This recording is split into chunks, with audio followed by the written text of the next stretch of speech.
Brandon Myers, Director of Region 51 Emergency Management.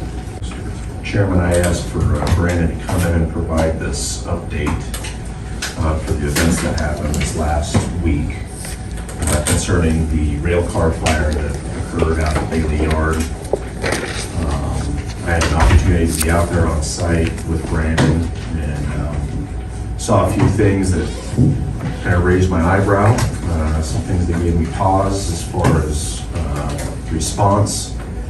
I would note that I am extremely pleased with our first responders, North Platte Fire, Emergency Management, the Nebraska State Patrol, North Platte PD, and our Sheriff's Office, and how they executed our plans for the county dealing with this emergency situation. I cannot say enough good things about the professionals that were out there responding to this. But overall, I think that we have some room for improvement, particularly when it comes to working with our partners at Bailey Yard. And so I asked Brandon to come in and provide us an update because I have some questions personally, and I think that this is probably going to be the first of a few conversations. Okay, sounds great. Brandon, we'll turn this over to you. Can you describe the events that occurred that day and some of the responses that you have in that regard? Yeah, what I'll start with is what I handed you guys was just kind of our preliminary kind of rundown of timeline events, plus the DRG on the chemical. So it was not in a very populated area, thankfully, but we still had residents that were out in that area within even our evacuation area that we put out. The timeline that I've got is 12:04 on Thursday, September 14th was our first 911 call of a rail car on fire. It was reported that there was hazardous materials in the area, but it was unknown at the beginning if that car had hazardous materials on it. And the caller reported no injuries. Same caller, rail car that's on fire is exploding. At 12:06, North Platte Fire was paged out, and they were told to meet a UP employee at Taft Building on Highway 30, and they'd be directed into where this was. We have reports that couldn't see because of the thick black smoke. At 12:07, a citizen had called in about large sonic boom and lots of smoke from the UP rail yard. By 12:09, North Platte 7, which is the battalion chief for North Platte on that day, had responded out there, was on scene, and had made the decision that coming in from the Taft Building area was not going to be suffice for this, and told additional units that were responding they needed to go Front Street to North Front Road and come in off Birdwood there. That's where the best access was from. Was that because of the direction of the wind too? The direction of the wind and even just being able to get to the rail car from the direction they were first going to come in. There was a lot more tracks to try and cross anyway, but the big was the direction of the wind. The wind was blowing north at that time. I know that requests were put out to close Highway 30 because of this smoke. When we talked about our evacuation of this area, this picture here shows from the fire to the edge of city limits, which is on Lakeview, is about 2.78 miles. Fire to Golden Spike, we were looking at 1.8 something miles in distance. So,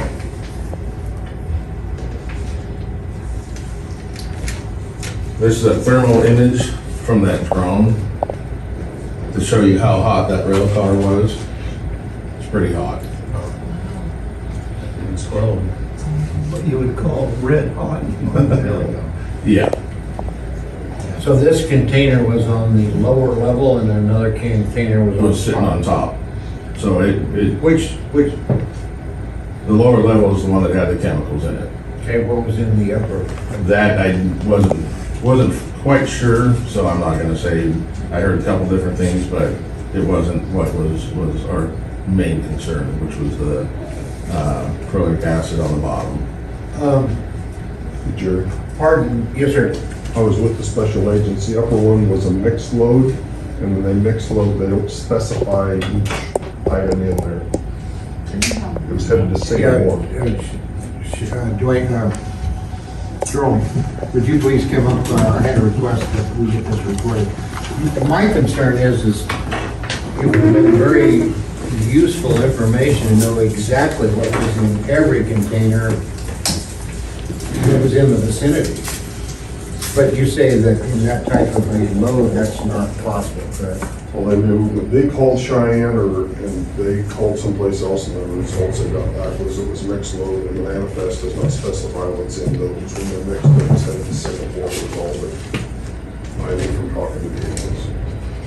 But if it would have been something that was of a toxic nature, would that have been noted or not?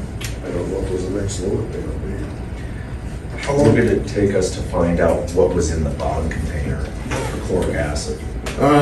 The official that I've got for timeline on here, 12:32 dispatch, it was reported dispatch that it was the proic acid.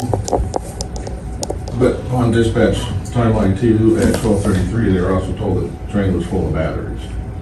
Okay, so there's some confusion on the. So there was confusion. I know that what North Platte Fire, and they were, the main attack team was on the south side of the tracks where they actually had UP officials there. So they were kind of getting a little weather information.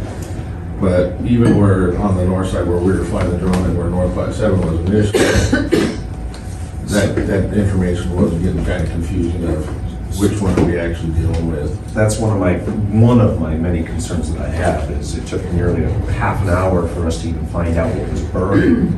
So you have a fire with smoke that's burning for 30 minutes to this point, and we don't know if we need to evacuate people. We ended up evacuating people out of their homes. Yes. And this is a serious situation that we have to deal with. And I think that's a shortcoming. And I'm not saying it's your fault or anybody in emergency management's fault, or first responders. And I know dispatch, I'm sure dispatch was pressuring what's in the containers, what is burning.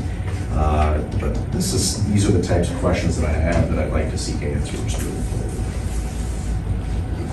I'm gonna say between, the first responders on scene, our dispatch, the EOC was opened up.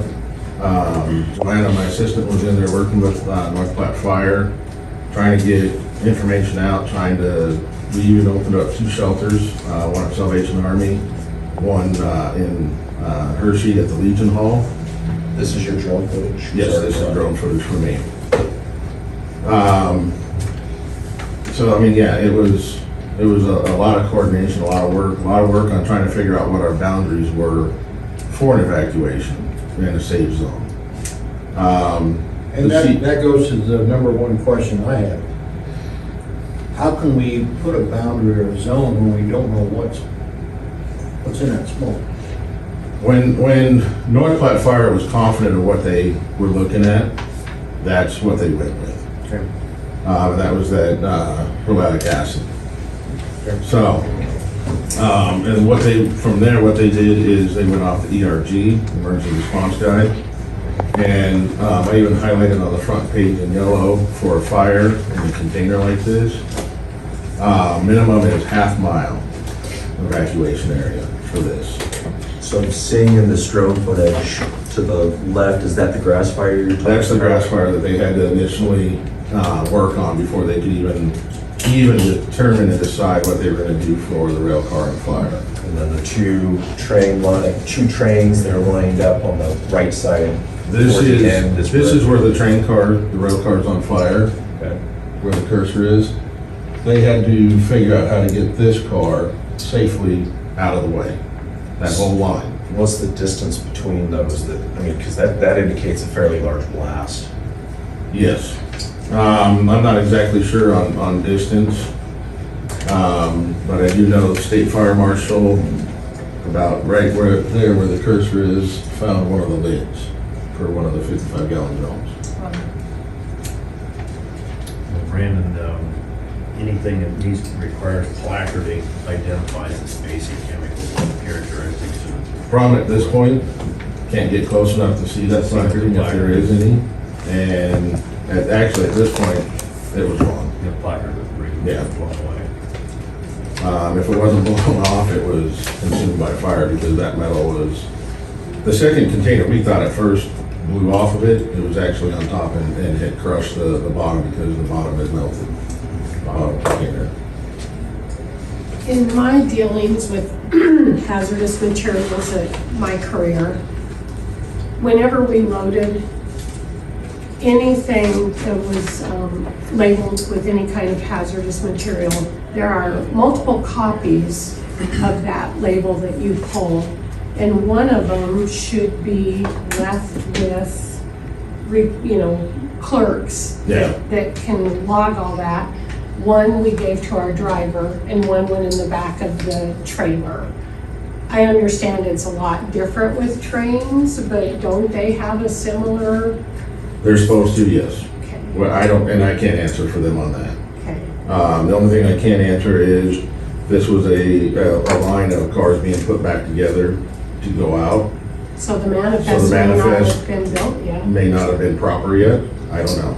So again, that's not an area I can really answer for. So that leads to other questions that I have, which I don't know that you're the appropriate one to answer this, but it's my understanding that this car was listed as do not hump, and this stretch of cars were humped.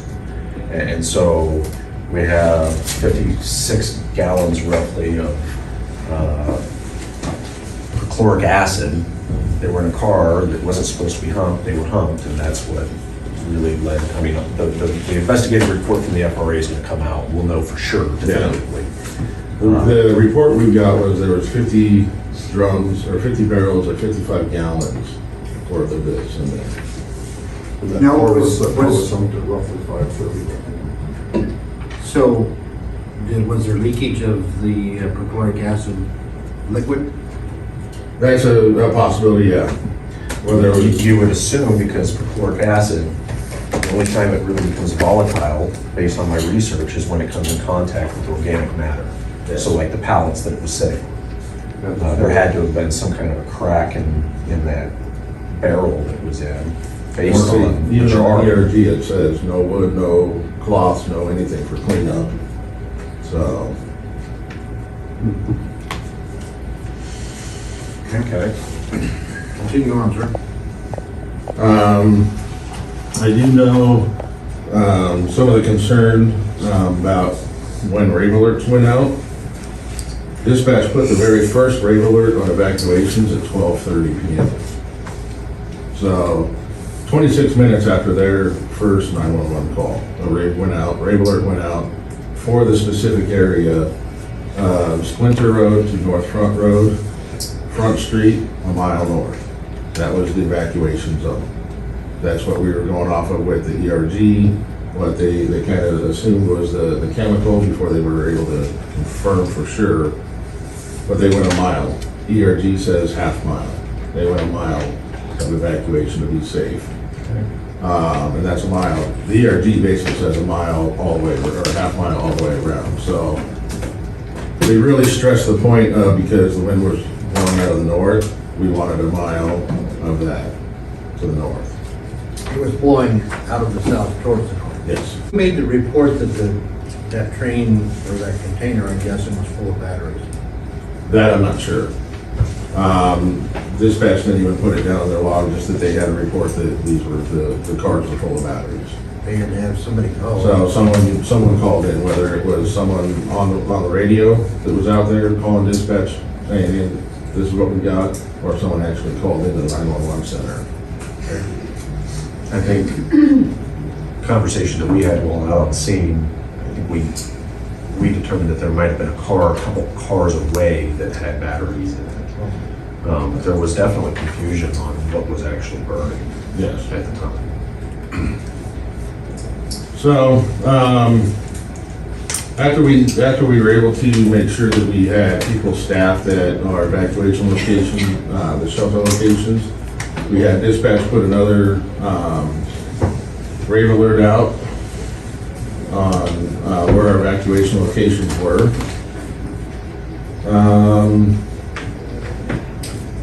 At 12:58, UP notified our dispatch center that they were going to start up running trains again on the main line, because where this was not on or close to the main line. There's actually quite a bit of distance between it and the main line. What would have happened if wind would have shifted though? Because if we had a real threat. That was wind shift, something that came later when we were talking with the weather service, that we were looking at a wind shift. Basically, the wind was gonna be coming out of the north going south later in the afternoon, evening hours.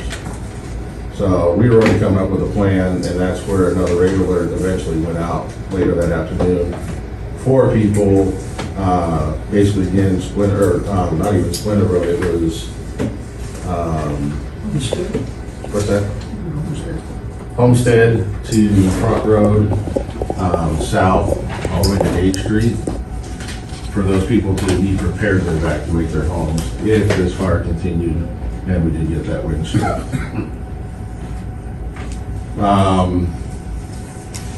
So we had that going because, again, we were in contact a lot with the weather service. Highway 30 was open by 5 o'clock, by 5:03. So that evacuation and everything by 5 o'clock was lifted. Because they were actually confident that we'd been seeing white smoke, so the fire was out, to where mainly it was just mostly steam from the water they're putting on. The amount of chemical that they were even thinking during most of this time was burnt off a long time ago. And by 6 o'clock, we closed all of our shelters, because everybody was able to go home. Brandon, question, during the incident, how are we monitoring the air quality? That is something that North Platte Fire does. Okay. With their hazardous material vehicle, their training and equipment they've got. They're able to do that, and they do that quite extensively on hazmat. Because it's not only a safety issue for them, it's a safety issue of what we're looking at that's going downwind that could affect the public. As far as our emergency management plans when dealing with hazardous material situations, did we execute how we needed to? Did Yes. the plans followed? And the same can be said for our partners at the UP? I'm not sure, I don't know what their plans are. Okay.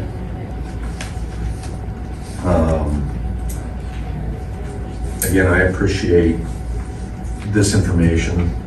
Seeing the activity log for dispatch is very beneficial for me, because I did have some questions as far as the timeline that it took for us to get valuable pieces of information. I'm concerned about the distance,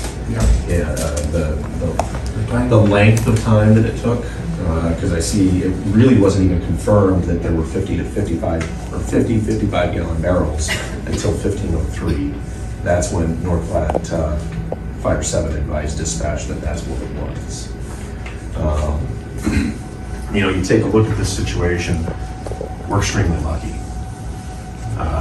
Perchloric acid, it's nasty, and it can cause major health issues and even fatalities in certain instances. But we're lucky that we executed our plans and we got people evacuated in a timely manner as fast as we could once we realized what we were dealing with. But I also know what goes through that yard, and it's important that we do have things going through that yard, because the railroad, they ship a lot of things that keep our country moving, but perchloric acid is only one chemical that's moved. This could have easily been anhydrous or chlorine, in which we're looking at a completely different type of situation. And when you look at this individually, anecdotally, it's easy for us to say, oh, this was just a fire of a car.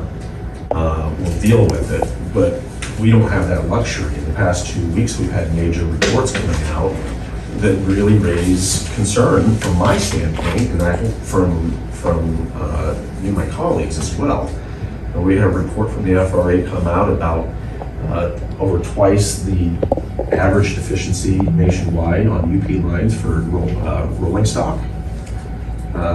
We've had a report just come out that detailed all the discrepancies that led up to the Gothenburg derailment. I think we owe it to the citizens of Lincoln County and really to the state to push in on this a little bit and get some answers, because we need to make sure that this is mitigated moving forward. As the chief emergency management officers for Lincoln County, that's our responsibility to the taxpayers and to the citizens of Lincoln County. And so I asked that we ask some tough questions. We find out that what steps are being taken by the Union Pacific to mitigate this moving forward. Because like I said, this could have easily been a different type of situation. The wind, we were blessed to have the wind coming out of the south. Yeah. I mean, we were looking at normal wind patterns. We could have easily been evacuating parts of North Platte very easily. So that's my request, is that we invite stakeholders from different departments, whether it be the general manager, the superintendents. I think that we probably need to have some employee representatives in.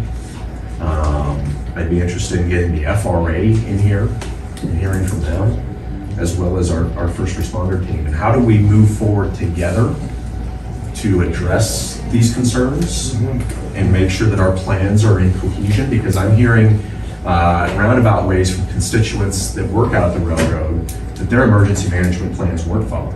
Sirens were supposed to go off in Bailey Yard whenever there was a toxic burn, and that didn't happen. We had the UP asking to have the mainline traffic restored. We had an active situation with a fire that easily could have had a wind shift and put Lincoln County residents that work out there in harm's way. So that would be my ask, Mr. Chairman, is that How do we proceed on it? First off, we should be very thankful that no one was hurt or harmed, both UP employees and residents of Lincoln County. We're very thankful for that. We might have just been lucky. Will we be next time? Who knows?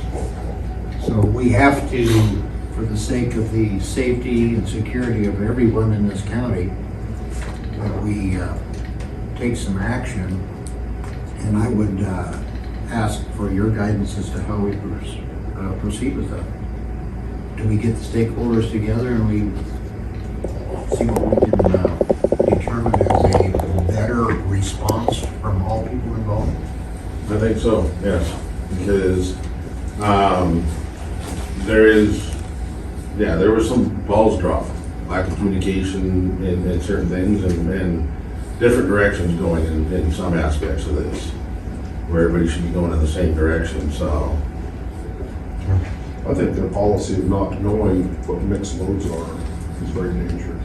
To me, that sounds, They may not be dangerous when they're being transported, but when they turn into flames from another source, the smoke off of them can be very toxic, and probably was. That nasty black smoke, we don't know if that was coming from acid or if it was coming from the second load. We had no idea what was in there, nor did anybody around there. yeah, It was information that appeared to me to be impossible to find. and that just strikes me as being very poor policy.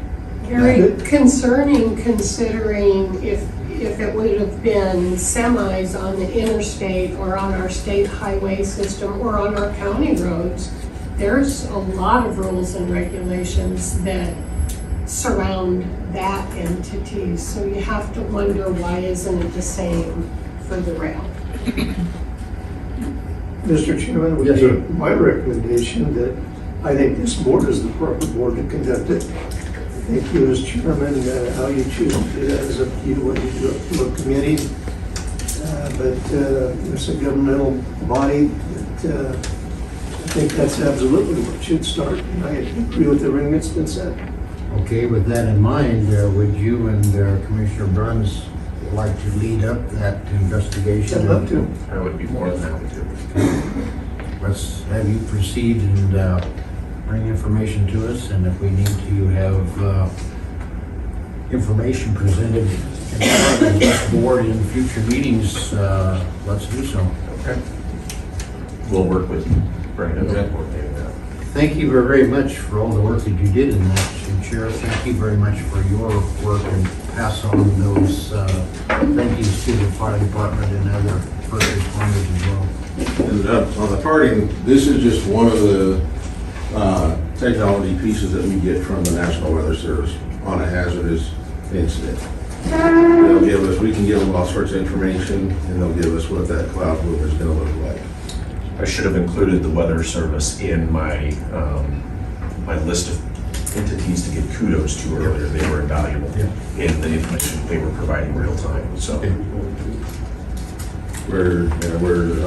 What level it is, so it's not so, and if the plume's going north, and then orange is level 2, yellow is level 1. So it didn't take very far for it to get, before it became just a mild health irritant.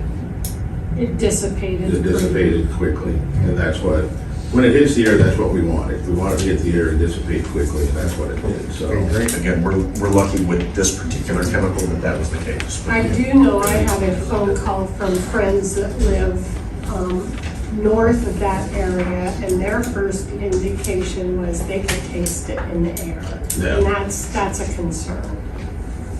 Okay. Thank you very much for the information and the update. Yep. And we'll look forward to hearing more after Commissioner Hughley runs into this little deeper. Thank you very much. Okay, Deputy County Attorney, is there a need for a closed session? No. Good news. Okay, next item is here concerns from elected officials, department heads, or their representatives. Anything new from the road department? Not at this time.